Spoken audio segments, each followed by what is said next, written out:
बाळापूर कृषी उत्पन्न बाजार समितीची आमसभा मंगळवारी संस्थेचे सभापती सेवकराम ताथोड यांच्या अध्यक्षतेखाली मोठ्या उत्साहात संपन्न झाली। या सभेत बाजार समितीच्या मागील वर्षाच्या कामकाजाचा आढावा घेण्यात आलाय। बाळापूर कृषी उत्पन्न बाजार समितीच्या कार्यालयात ही आमसभा आयोजित करण्यात आली होती। सभेच्या सुरुवातीला सचिव कैलास नावकार यांनी बाजार समितीचा अहवाल वाचून सादर केला, तर सभापती सेवकराम ताथोड यांनी संस्थेच्या प्रगतीबद्दल माहिती दिली।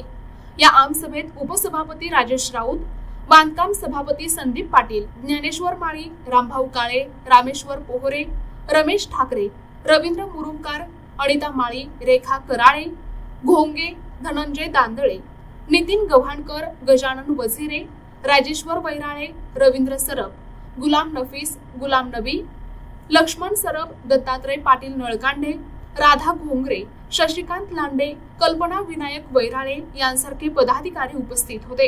याशिवाय अनेक सेवा सहकारी सोसायटीचे सभापती आणि ग्रामपंचायतचे सरपंच देखील या सभेला उपस्थित होते।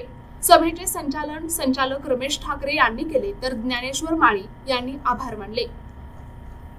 कर्मचारी वर्ग आहे अतिशय काटकसरीनं चालून उत्पन्नाकडे लक्ष देऊन आणि खर्च कमी करून आपण आपली वाटचाल सध्या सुरू आहे।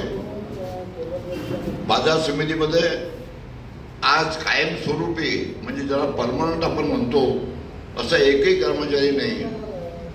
नावकार आपले होते ते सेवानिवृत्त झाले, ते आता प्रभारी म्हणून सचिव म्हणून काम पाहत आहेत आणि बाकीचे कर्मचारी आहेत सगळे रोजंदारी में डेली बेसिसवर कर्मचारी आहेत। आणि कर्मचारी आपण कोणतेही संचालक मंडळ असलं तर ते कर्मचारी एक जरी कमी झाला तरी सगळे संचालक मिळतात किंवा एक जागा भरा, परंतु आपल्या एकही संचालकांना हे आता रिटायर होईल समजा बाकी शेवटचे नावकार त्याच्या अगोदर 17 लोक सेवानिवृत्त झाले, परंतु एकही जागा आम्ही भरली नाही आणि त्या 2-3 जागा जरी भरल्या असत्या ते संस्था पुन्हा तोट्यामध्ये असतील।